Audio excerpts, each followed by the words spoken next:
What are the dimensions of purity? Number one, purity of the heart.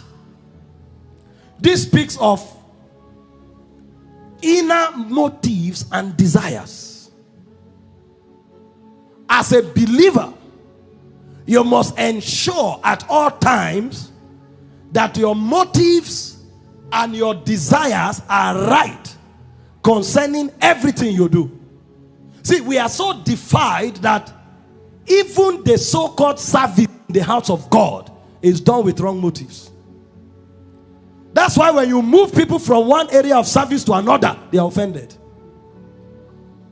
Because they are looking for self-gain, self-aggrandizement, not glorifying God. And many persons, their area of defeat.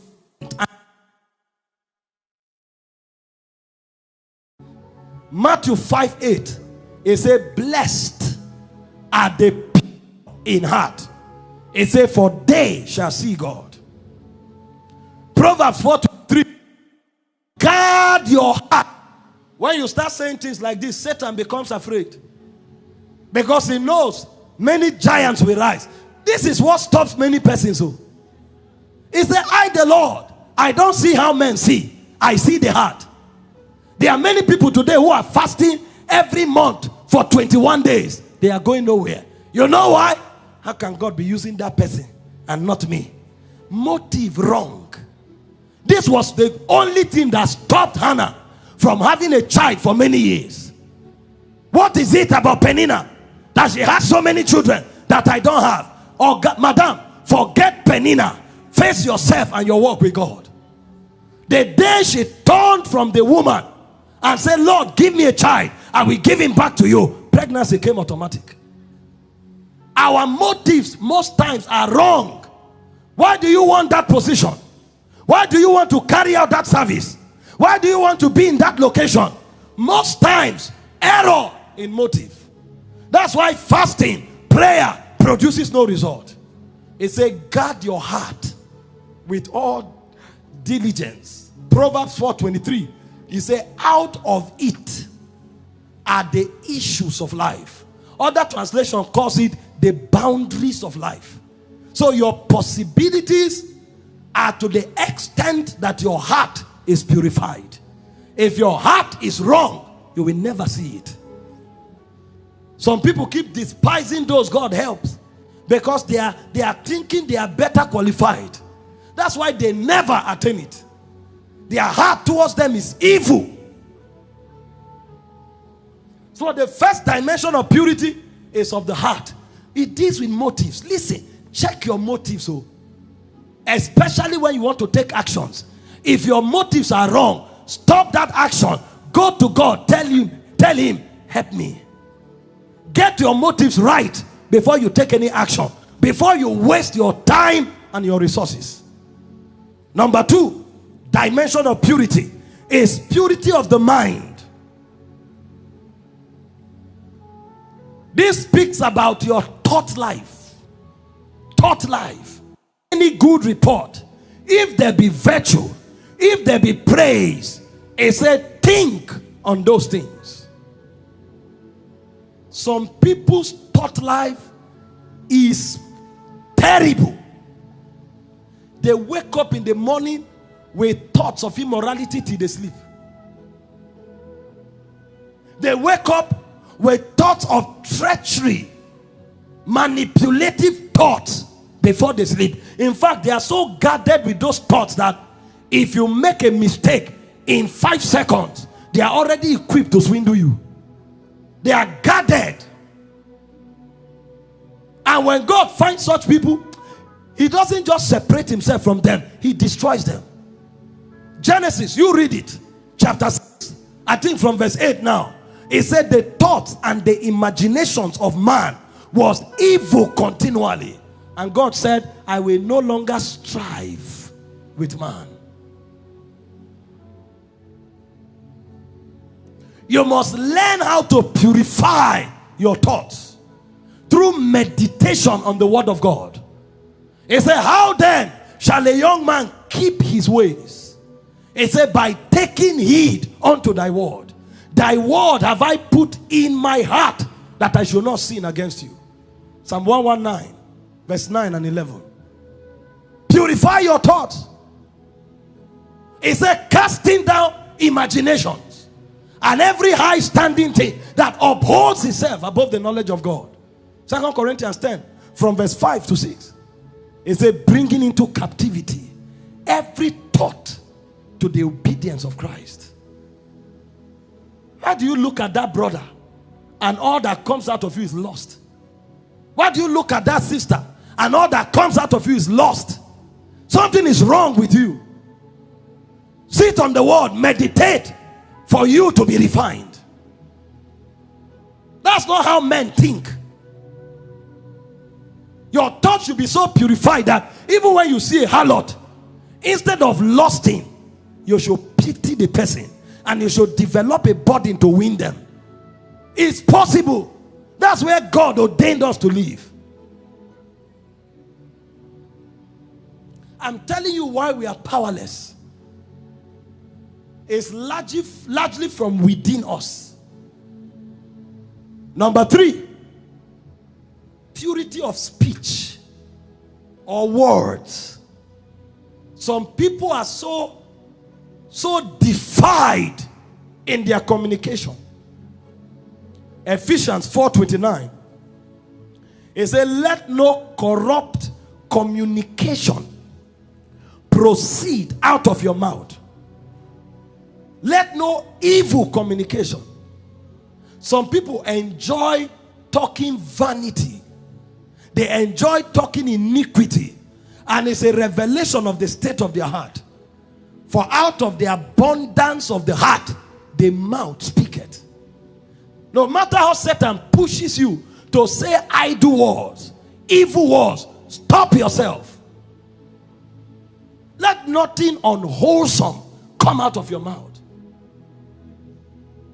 Now they have even become slangs. And you hear Christians use them. That's not how we speak. There is a code for our communication. Colossians 4:6 said, let our words be seasoned with grace. We speak only wholesome things. You should be irritated when men speak error, evil, idle words around you. Don't be inspired by such things and pick them up.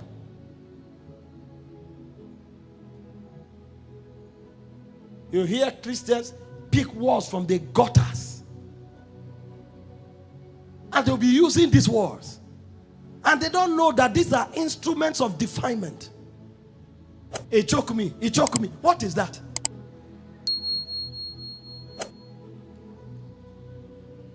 Those days when we were in the university, almost graduating from the university, you ask somebody something. If it's something he cannot do or something he doesn't want to do, say, make I die. What's that? Talking nonsense. That's why we can't be pure. Our words corrupt us. Number 4, purity of the body. This speaks of sexual integrity. 1 Corinthians 6:17-20.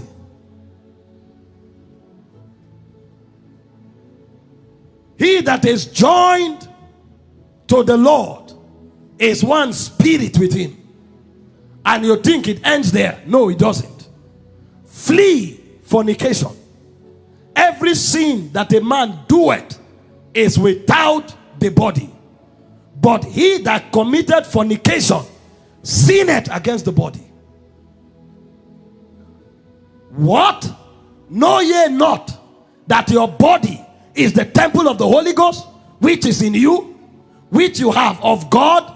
You are not your own. Verse 20. For you are bought with a price. Therefore, glorify God in your body and in your spirit, which are God's. Glorify God with your body.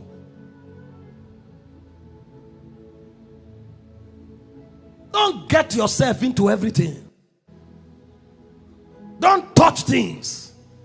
allow things touch you in a compromising manner. Do you know that the way you can shake somebody can be defilement seductively? The way you can look at somebody can be defilement seductively. There are people that their eyes, I've taught you here before, nakash. They send seduction through their eyes.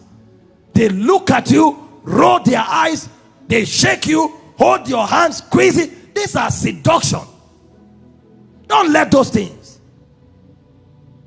Nowadays, young ladies carry their phones and they say they are doing face chat. Is it face chat? And they are rolling their tongues. They don't even know why they are doing it. They roll their tongues and put online. Seduction is called defilement of the body. They are defied and they are defiling others. So that when weak people see these things, arrows of seduction are shot into their hearts.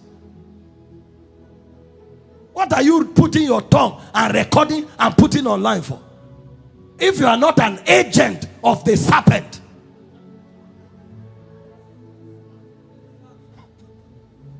You think it's only those who fly that are agents? There are more trekking agents than flying ones.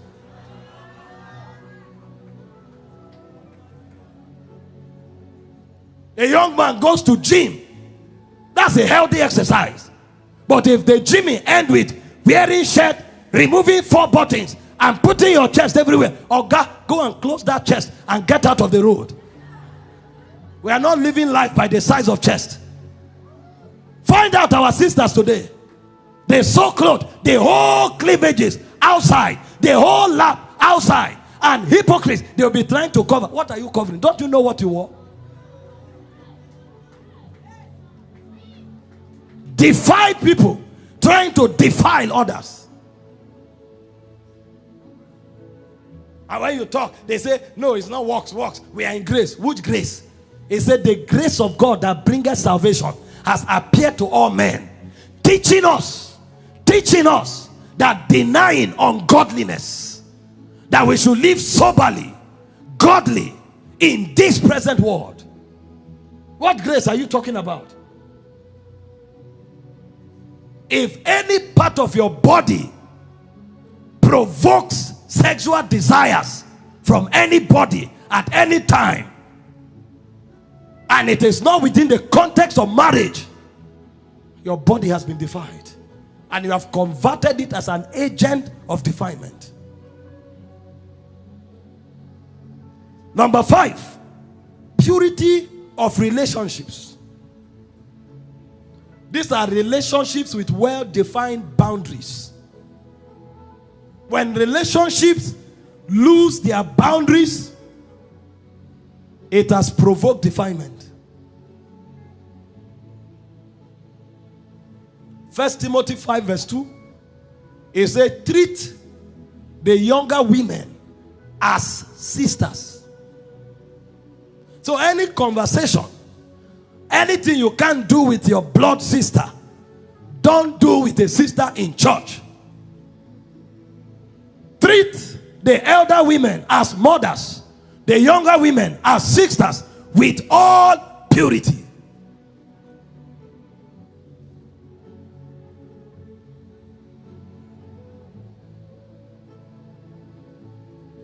Hello, my sister, and you hug her, you hug her, you hug her.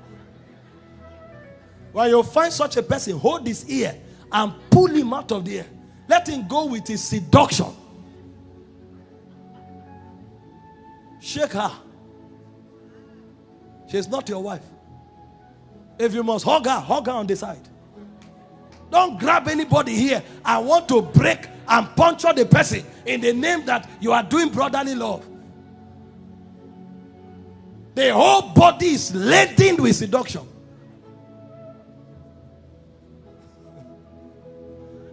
You think Satan don't know you?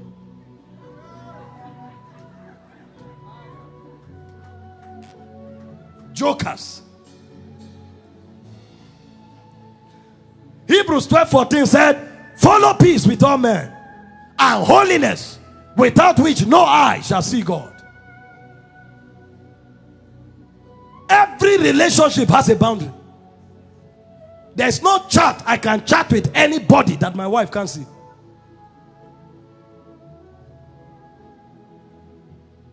All of you who chat me here, my wife sees it.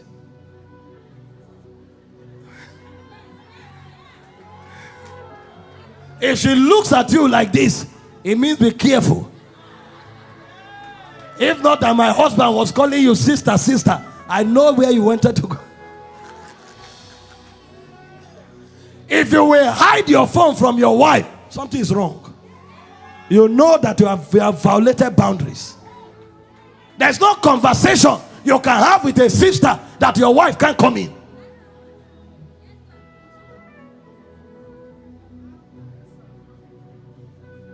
You claim you want to help her, but your wife can't know. What help is that? There's an ulterior motive. If that help is pure, you won't be afraid of telling your wife. Don't worry, I don't like the way you are trekking. I will buy you a car.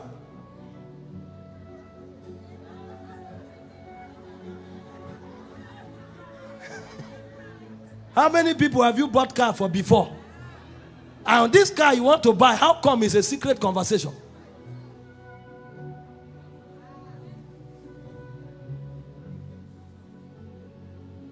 Let's see. Okay, where? Not in the office. Why are you seeing everybody in the office, but this one has to be in a park? We are not sincere people, sir. That's why Satan explores and destroys us.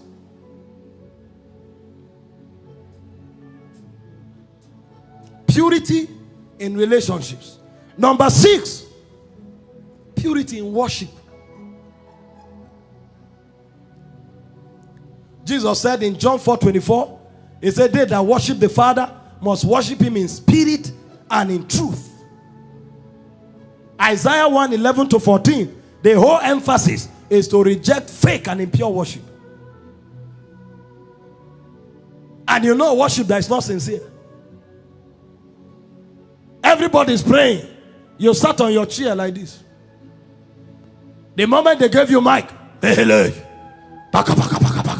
Augusta, when you want to add drama, go to the back. We are doing serious business here. They are worshiping God. You are pressing your phone. Until they say, take, lead worship. You start crying.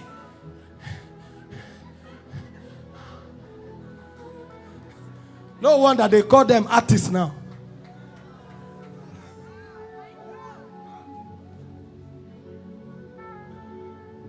Artists, that's what we have now. Artists. They come as if they love God. The moment they finish singing, they follow the back door and go. Artists. We need worshippers.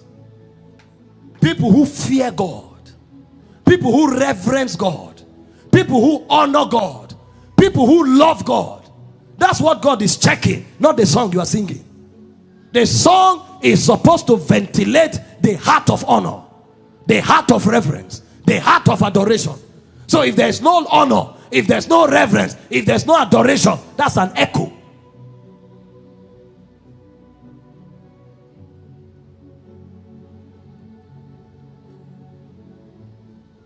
And then finally, purity in general conduct.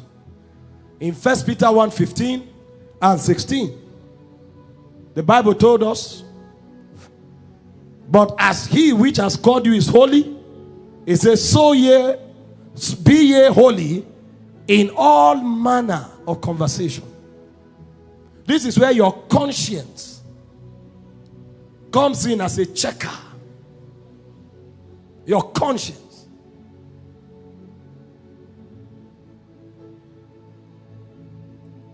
As a checker. Do you know there are some men of God today, if they marry, they have to change their SIM cards? Because if they don't, there will be problem at home. There are more than 8 sisters that they are having the same conversation with. These are not holy brethren.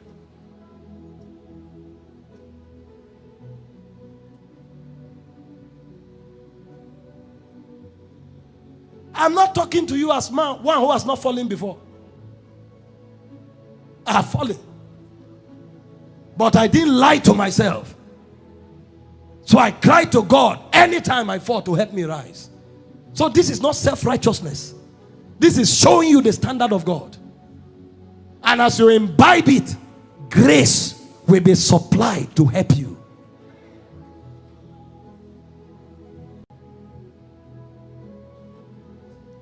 So these are the dimensions of purity. Be pure in all manner of conversation. If you do this, you will see the power of purity.